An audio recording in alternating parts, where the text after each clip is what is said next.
So I wanted to paint on some color negative film, but the problem with this was, or is, that I don't know what colors I'm choosing. Whereas normally I'd have kind of color palette to pick from that will generally complement each other in some way or another. This was kind of the opposite of the colors I'd normally pick.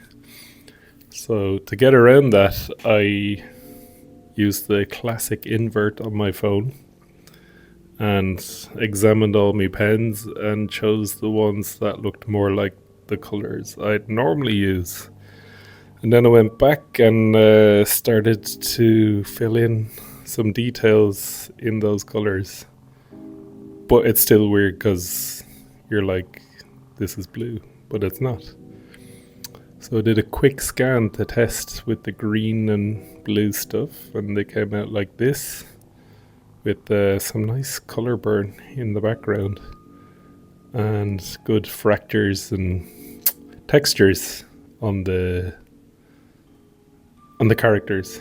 So it was cool. So I was like, okay, let's take it a little step further and go over actual images that I'd shot from inside a club. And again, it's very misleading because even though you know it's going to be inverted after that black is white, white is black, you still completely forget that when you're painting and drawing on it.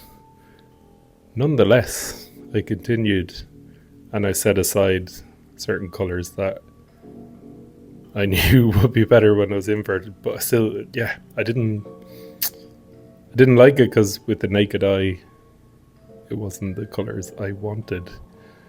But I persisted anyway, and yeah, at the end I got a sequence like this, and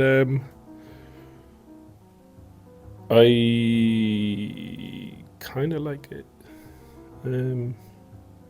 Yeah, there's not a lot more to say. It's a good way to take another step of control away from the process, I guess, where you don't know what you're going to get at the end. You get a little surprise, or a big surprise, and it was mostly a pleasant surprise, but I think I'll stick to just the direct positive scanning in the future. That's it for now. Thank you, and have a very pleasant day. Bye bye.